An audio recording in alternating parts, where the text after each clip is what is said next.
very hard training, and look, enjoying every minute of it, and it's going to prepare me very good for the fight. We know you got Joe Joyce up there. He's another big heavyweight. He's also native to your area. Does that make things a little bit more comfortable, and what are you guys doing with it? To be honest, there's great sparring up there. I've got Joe Joyce at the minute and Guido Valentino, an Italian Olympian. I'm getting great work. I've got some other guys coming in this week and next week, so I'm preparing very well, you know, very, very well. Camera view for the LA News Observer here, right here. Are you doing anything different in this training camp that you have done in the past? Yes, I'm wrestling with bears. You're wrestling with bears? On a daily basis, every morning at 6 a.m. You look pretty good for wrestling with bears. Do you know what? I'm nice and slick. He can't land on me. He's trying to claw me all the time, and, you know, he gets a few little shots in. I'm just touching him, slipping, sliding. You know how it goes. Now that Billy Joe's giving up his belt, it's important for you to win, so the travelling community's got another champion. Not really. I'm a lineal heavyweight champion of the world, and goes back to the days of John L. Sullivan. So I'm very proud of that, you know, very proud. And I'm sure Billy Joe's going to win another world title back, no problem. Is this your first camp in such an altitude like that? Yes, it is my first camp. It's very hard, to be honest, very hard. The air is thin up there and it's very hard to breathe. I came over here, I was already very fit. I could spar 12 rounds and fight on the pads, and I'll work 15 rounds, no problem. I'll come here and I'm tired after 3 or 4 rounds. What's some of the specifics you're working on as it relates to Deontay Wilder to combat his foot speed, and what do you think Deontay Wilder needs to work on to combat your agility, your elusiveness, pros and cons on both ends? It's a pretty easy fight to analyse, really. Deontay Wilder needs to land that big right hand and detonate me, knock me out, and I need to not let him do that, basically. So I've got to do whatever I can not to let him hit me with that big right hand, clean time and time again. He's got to worry about getting out of the way of all my punches too. What's the goal in weight for you? I'm on weight. I'm not really focusing on weight for the first time in my whole career. I came into camp on weight. I came in at about 263, so I'm probably going to weigh on the night 260. So I'm going to be heavy. I'm a big giant man. I've got a big beard and a bald head, and I'm going to put it all on him in the night. Talk about the cultural differences as it relates to doing camp and Big Bear versus. No, I got rid of him. It's all right. No, it's not him. Doing camp in LA versus doing camp in the UK. Can you speak about any major differences that you have to overcome? There's not much major difference, only the time difference. It's 8 hours behind in California to the UK. So the main reason I came to Big Bear is it's on the same time zone, and the time zone is very important. A lot of UK fighters come to the US and only leave a week or so, and the same with the US fighters going to the UK. But the time is a massive, massive advantage. If I can get the right time zone here, I'll feel great on the night. Do you feel you're on time zone? You're on time now? Yeah, I've been here 3 weeks now, and I feel I'm waking up at 7, 8 o'clock in the morning. When I first got here, I was waking up at like 4 a.m., 4:30. I was like wandering around all morning, like waiting to do stuff. And it's like, I want to go to Starbucks at 6 in the morning. What time's it open? So I'm very happy that I came over 8 weeks before. Yeah, good. Give myself the best opportunity. Yeah, it makes sense. Outside of your training, what kind of things have you been doing with your free time? I don't have any free time. While I'm not training, I'm thinking about training. When I'm not thinking about training, I'm sleeping. And when I'm not sleeping, I'm eating. And when I'm not eating, I'm resting, watching TV. That is it. I don't leave Big Bear.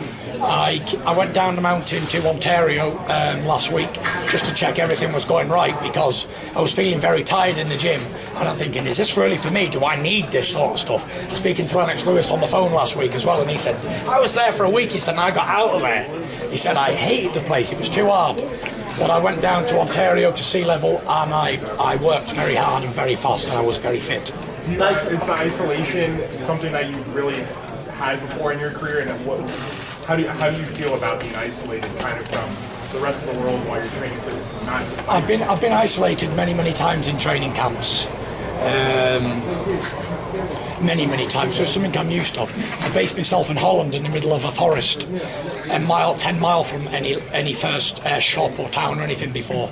But that was for the Klitschko fight and that, so I'm used to being away.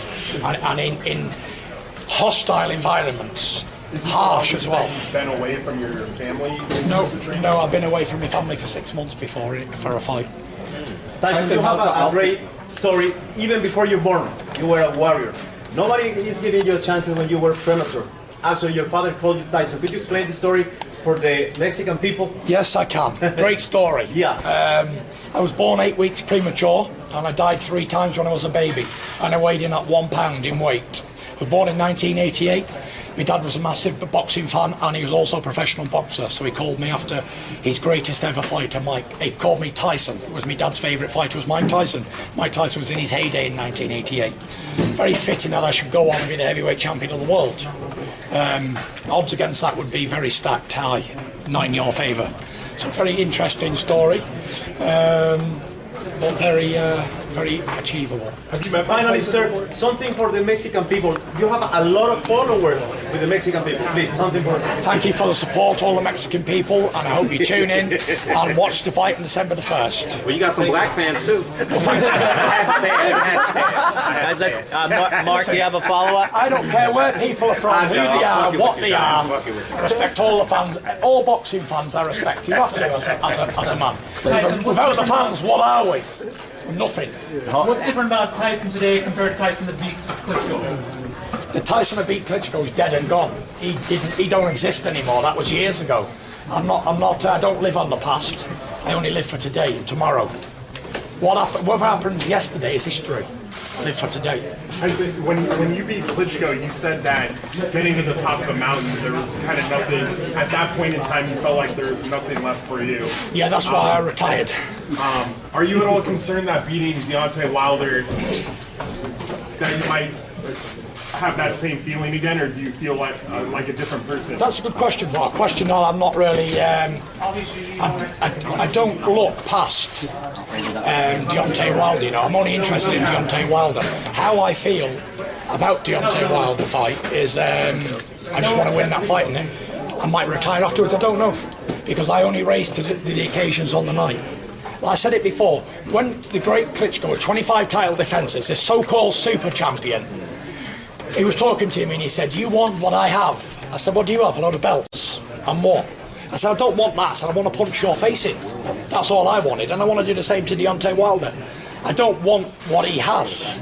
I only want to beat him in a fight, and then he can go on about his business and I can do mine. That's it. It ain't personal.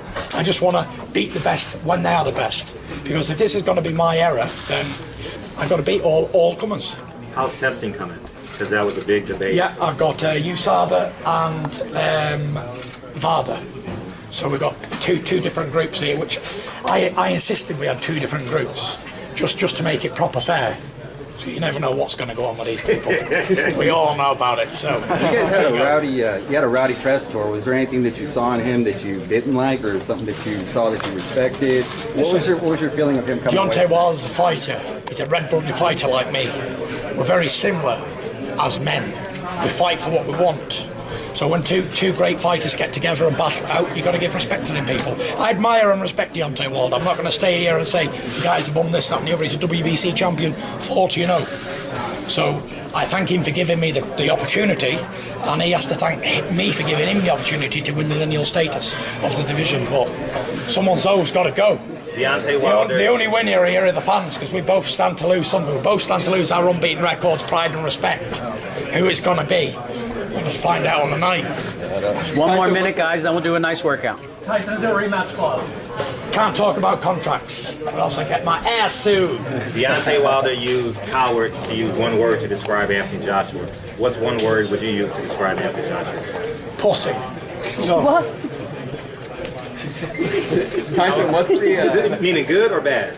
Meaning, I know your personality. I'm fucking. Tyson? What's the after party going to be like? it's going to be epic, and everyone's invited. How long will we be keeping that beard going? I've been keeping this beard going for around since June. So we've got a competition going with my buddy over there, and whoever loses pays $1,000 to charity of our choice. Marcos?